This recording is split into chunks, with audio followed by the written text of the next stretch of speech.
takes that shit. Pórtate bien. Drugs? I'm a tennis con. Yo, barudak balik lagi bersama kami kru Sinopsis. Bayangkan hidup di sebuah pulau indah yang dipenuhi wisatawan, pantai yang indah dan suasana yang tampak sempurna.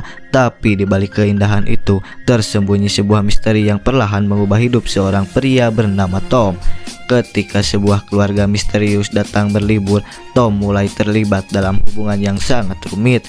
Namun semuanya berubah saat sang suami tiba-tiba menghilang tanpa jejak. Apa yang sebenarnya terjadi? Apa ini hanya sebuah kecelakaan atau ada rahasia besar yang selama ini disembunyikan?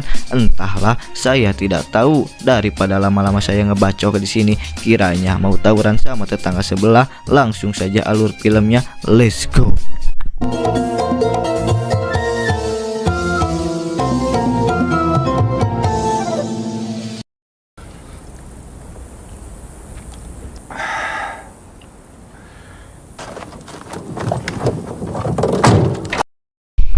Berlatar di sebuah pulau wisata yang ada di Spanyol, kisah akan berfokus pada seorang pemuda bernama Tom yang merupakan mantan pemain tenis profesional yang kini menjadi pelatih ataupun teman bermain bagi para tamu resortnya, di mana hidupnya tiap hari hanya begitu-begitu saja. That's it. Selesai bekerja, Tom biasanya pergi berdiskusi dengan si mbak resepsionis untuk melihat jadwal buat besok. Karena Tom suka pergi ke klub malam dan tidur larut malam, ia meminta jadwal masuknya dimajukan menjadi jam 10. Namun karena tamu meminta jadwal jam 8, Tom mau tidak mau harus mengikuti waktu yang diinginkan oleh tamu. Try going to bed before midnight. People just love me. Sepulangnya dari hotel, Tom hanya mampir sebentar ke kontrakan hanya untuk mandi dan makan atau disebut dengan hardolin. Ia melaksanakannya lagi untuk pergi ke tempat biasa ia menghabiskan malam panjang, yaitu diskotik, untuk melakukan berbagai aktivitas yang menguras uang dan tenaga.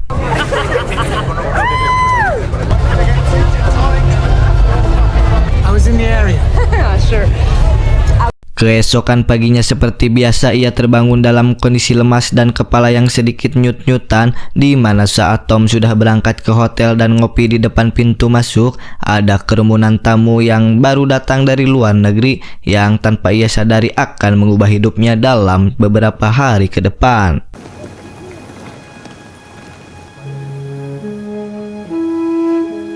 Saat Tom sedang berada di ruangannya, muncul seseorang wanita bernama Anne yang merupakan salah satu tamu yang tadi baru datang dari luar negeri.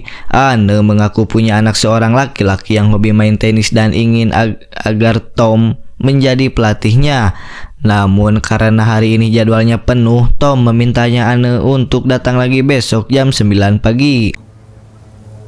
I think I'm afraid I'm fully booked this week, but the junior group. Selesai bekerja, Tom tidak langsung pulang ke kontrakan, melainkan pergi ke tempat penyewaan unta untuk turis yang dikelola oleh si paman. Bisa dibilang, paman dan istrinya adalah dua sosok yang sudah Tom anggap seperti orang tua sendiri. Di pulau ini, Tom tidak punya siapa-siapa lagi kecuali mereka berdua, dan mendengar jika paman dan tante akan pensiun, Tom benar-benar terkejut mengetahuinya, apalagi ketika mereka berencana pindah ke luar kota untuk tinggal di pedesaan yang jauh dari turis dan keramaian.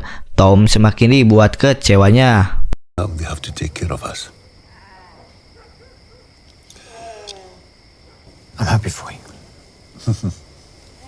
Mendengar paman dan tante akan pergi, Tom kembali pergi ke tempat hiburan malam untuk melupakan rasa kecewa dan kehilangannya, sampai-sampai ia tak sengaja tidur di dalam mobil tepat di pinggir jalan. Tak lama Tom pun didatangi oleh seorang polisi bernama, kita panggil saja si Bapak Samsul, yang memang keduanya sudah saling kenal karena Tom sering mabuk dan parkir mobilnya di sisi jalan. Buenos días, Jorge. ¿Qué? Los demás conductores parando de aquí para echarte una siesta, pero Samsul sempat akan menilangnya, tapi ia tidak jadi dilakukan setelah Tom bersedia melatih putrinya bermain tenis secara gratis. Claro. burro. Bien. Mendengar ini sudah jam 9, Tom buru-buru pergi ke hotel untuk memenuhi janjinya kepada Anne. Dia bernama Anton, anak laki-laki Anne yang hobinya bermain tenis. Di mana Tom langsung memulai latihannya dengan Anne yang terus memantau di pinggir lapang. Setelah latihan, Anne pun bertanya apakah Anton putranya punya bakat sebagai pemain tenis. Tom pun menjawab iya, hanya saja raket yang Anton miliki sedikit kendor dan ada beberapa bagian yang rusak sehingga sebagian bentuk perhatiannya terhadap tamu spesial. Tom pun memperbaiki raket tersebut untuk mereka. Yeah? Thanks. Come. Keesokan, alih-alih akan bertemu lagi dengan Anne yang datang justru adalah Dave, suaminya. Selain melatih Anton, kali ini Tom juga bermain tenis dengan bapaknya tepat saat Anne baru datang ke lokasi. Tak lama, Dave dan Anne pun sedikit berdebat terkait keinginan Dave yang ingin pindah hotel gara-gara kamar yang mereka tinggali kurang nyaman dan tidak ada pemandangan yang indah. Yes. Well, no, not really. The sea view that we pay for is actually a view of the bins. Mendengar hal itu, Tom pun meminta mereka untuk tunggu sebentar karena ia akan mencoba berbicara kepada seseorang. Tom pun menemui si mbak resepsionis untuk meminta tolong agar tamu atas nama Dave dan Anne bisa dipindahkan ke kamar yang lebih bagus. What is it? Hotel and there's more. Sebagai rasa terima kasih atas bantuan yang Tom berikan, Dave sempat memberikan sejumlah uang tapi Tom langsung menolaknya. Ia mengaku tulus membantu dan justru malah memberikan bantuan lain berupa rekomendasi tempat makan yang enak dengan Tom yang juga diajak ikut makan malam bersama mereka. Setelah mengobrol panjang tentang kehidupan Dave dan keluarga, Tom pun merekomendasikan tempat lain yang wajib untuk didatangi, yaitu sebuah pantai yang jarang didatangi oleh turis. Pantai tersebut memiliki pemandangan yang sangat indah. Oh, then that sounds ideal. Can I, Mom? Yeah. And Keesokannya saat tiba di lokasi, Dave meminta Tom untuk ikut berfoto bersama Anne dan Anton, di mana Anne tiba-tiba menyentuh Tom yang entah ini sebuah kode atau gerakan tak sengaja. Tom pun jadi agak sedikit baper. Ciao. got it. Tak hanya kebaparan itu hanya memiliki pemandangan yang indah, pantai ini juga menyediakan goa yang katanya keramat dan sering dipakai oleh orang-orang melakukan bertapa atau semedi, di mana Dave yang penasaran pun iseng masuk ke dalam sendirian dan tiba-tiba Dave pun berteriak.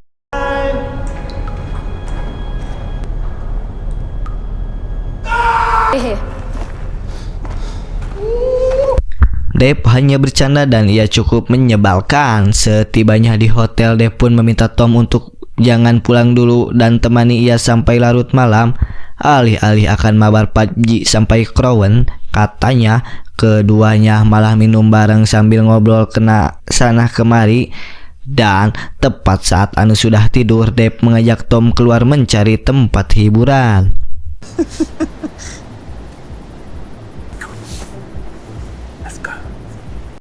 Secara kebetulan tempat hiburan yang mereka datangi adalah diskotik langganan si Tom yang memang sudah dikenal dengan security di sana. Setelah diizinkan masuk, Dave langsung memesan berbagai minuman yang aneh-aneh seperti tuak nyentang, arcil, dan lain sebagainya. Hingga tak lama muncullah seorang pengunjung wanita bernama Janice yang mengajak Dave untuk berjoget, berdansa. Come on. Thank you.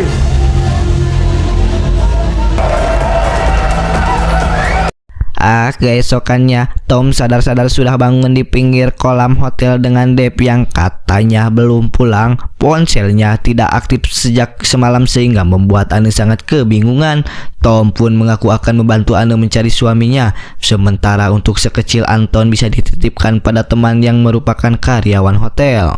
Hey, hi Anton. Fun. No, it doesn't. Come on, make an effort. Tempat pertama yang mereka datangi adalah diskotik, namun karena tidak ada orang yang bisa ditanyai, Tom pun pergi menemui si Mang security yang semalam sempat bersih tegak dengan si Deb. Dari keterangannya, Deb terakhir kali terlihat pergi bersama sosok wanita asing bernama Janice yang diketahui merupakan pemandu lagu lancar yang menggunakan mobil berwarna hijau yang memang sering datang ke pulau ini untuk liburan. ¿Los conoces? Claro, son los de la pared. Dime. Curiga jika Deb telah diculik, Tom pun pergi ke kantor polisi menemui si Samsul untuk melaporkan orang hilang. Namun dari kronologi yang disampaikan, Samsul berasumsi jika Deb mungkin sedang bersenang-senang bersama Janice dan takut pulang ke rumah dimarahi oleh si istrinya, atau disebut dengan Susi, suami sieun istri. Yes. Dice que no. Ya. Merasa laporannya tidak ditanggapi dengan serius, Tom pun mendatangi Samsul secara pribadi untuk meminta tolong agar ia mau membantu keluarga turis Malang ini. Vamos a volver a casa así. ¿Qué quieres que haga? Que llame. Namun gara-gara Tom yang tidak menepati janji latihan dengan putri si Samsul pun pada hari ini pagi pun jadi kesal dan enggan memberikan bantuan lebih atas kasus ini. Tak mendapatkan bantuan dari Samsul, Tom pun mengantar Anne pulang kembali ke hotel yang di situ Anton mengamuk memintakan dibelikan condom. Sehingga demi istri dan anak orang lain, Tom pun pergi ke minimarket untuk membelikan apa yang Anton mau.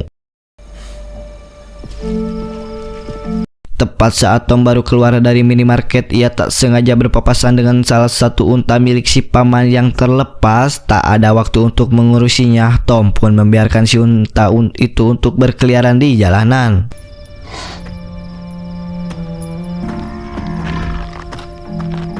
Keesokannya, Tom dan Anne pun mencari sosok Janice berdasarkan petunjuk mobil yang berwarna hijau yang katanya sering kendarai wanita yang bernama Janice.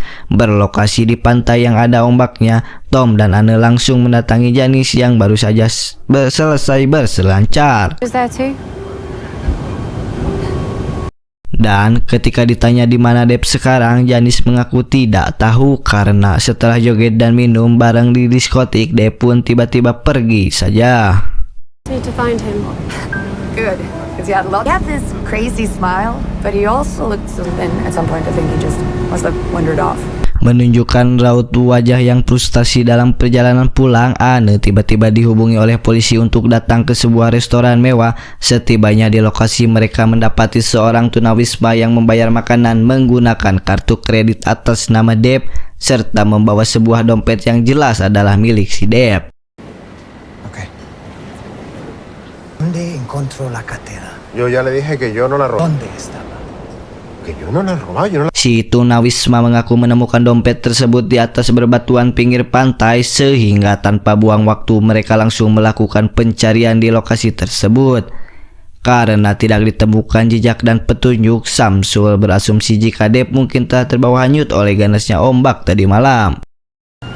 Toca cambiar las cosas. ¿Es que se ahogó? Karena masalah ini makin serius, seseorang inspektur pun turun tangan langsung untuk menyelidikinya dengan teliti dari Tom dan Anne yang harus memberikan keterangan. Karena Pak Inspektur adalah orang cerdas dan punya kewenangan lebih, ia berhasil mendapatkan panggilan telepon masuk dan keluar yang Anne lakukan serta rekaman video CCTV. This is 15 minutes, Not to find him. but you left this out. Video CCTV yang memperlihatkan Deb sempat pulang ke hotel dan keluar lagi, yang pada akhirnya terungkaplah bahwa pada malam kejadian Anne sempat menelepon Deb dan memintanya untuk segera pulang.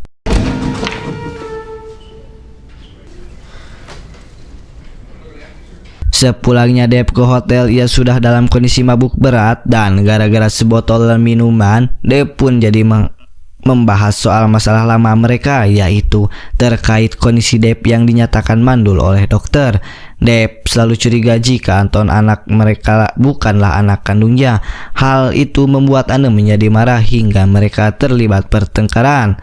Sampai akhirnya Deb pun pergi dari hotel sesuai yang terekam pada kamera CCTV. Dep pergi ke pantai bebatuan yang tadi kemudian menelpon Anne dan mengancam akan lompat dari atas jika Anne tak mau jujur siapa ayah kandung dari si Anton. Entah Dep beneran jadi lompat atau tidak, ya entahlah. Panggilan telepon keburu ditutup dan itulah berakhir karena kali ini Anne berbicara dengan suaminya. Entah apa alasan Anne tidak jujur sejak awal, Tom yang sudah terlanjur ikut campur pun diminta untuk jangan pergi jauh atau pergi kemana-mana untuk meninggalkan pulau ini sampai Dep ditemukan. Karena kasus ini masih belum jelas apakah Dep benar-benar bundir atau ada motif lain di balik semuanya. What about? He wanted to see his father. Selama polisi melakukan penyelidikan, Tom terus bersama Anne dan Anton hampir setiap hari. Seolah menggantikan sosok Dep sebagai ayah, Tom mengajak Anton bermain bersama hingga keduanya kian semakin dekat. Ace, come on. We have to get... New record this time. What do you want to do next?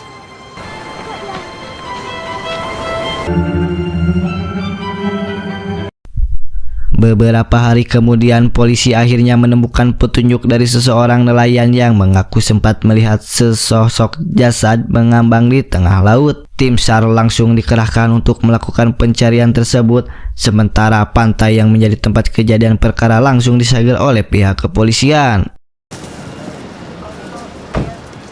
Fuerte y aparte hay un área enorme por cubrir. De ahí. Sambil menunggu hasil dari tim SAR, Tom dan Anne pun menikmati waktu berduaan seperti nongkrong di kafe yang punya pemandangan indah, duduk berdua di pinggir pantai dengan Anne yang sempat meletakkan kepalanya di bahu si Tom. Dan yang lebih edan lagi adalah Anne malah asik berbelanja di toko oleh-oleh dengannya. What do you think?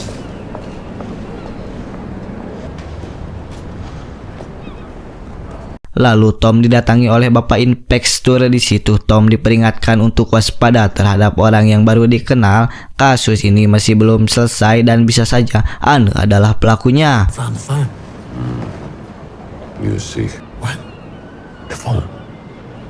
Sehingga tak ada yang bisa Inspektur lakukan kecuali memperingatkan Tom agar selalu berhati-hati, jangan sampai kepincut istri orang lain yang bukan mahramnya. All night, I suppose. See you together. Tak lama setelah itu, tim SAR akhirnya berhasil mendapatkan jasad yang mereka temukan di tengah laut yang ternyata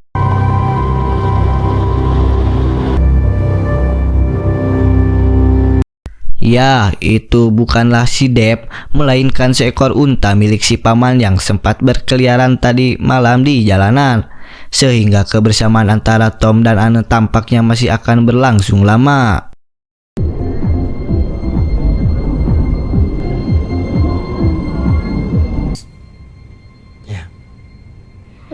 Keesokannya ketika Tom dan Anne dan Anton sedang sarapan di restoran hotel, polisi tiba-tiba datang menjemput mereka ke rumah sakit. Ternyata Dep telah berhasil ditemukan dan saat ini sedang dirawat di salah satu kamar rumah sakit. Dokter mengatakan bahwa Dep ditemukan oleh seorang petani lokal dalam kondisi tanpa busana sambil menenggak minuman beralkohol. Dehydrated, not to mention sleep deprived, with other substances. Sehingga menyadari Dep sudah kembali, Tom merasa sedikit kecewa karena tidak bisa lagi bersama dengan Anne dan anak-anaknya.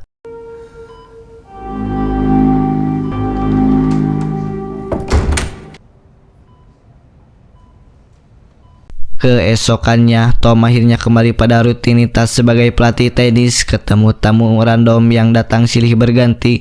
Malamnya seperti biasa ikut party mencari ketenangan dan kebahagiaan yang sesaat, di mana saat ia ketiduran mabuk di lapangan, Tom dibangunkan oleh Dep yang memberikan sejumlah uang sebagai rasa terima kasih karena Tom telah menjaga istri dan anaknya.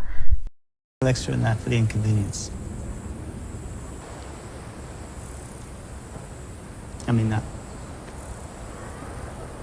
Di akhir cerita ini, Tom akhirnya sadar bahwa kebahagiaan dan ketenangan tidak bisa digapai melalui seseorang, hiburan, uang, dan kendaraan, atau jabatan sekalipun, dan hal-hal lain duniawi misalnya. Sehingga demi mengisi kekosongan dalam hatinya, Tom bertekad berangkat umroh seorang diri demi mencari ketenangan dan kebahagiaan yang sejati. Dan film pun jadi apa, Mamat? To go.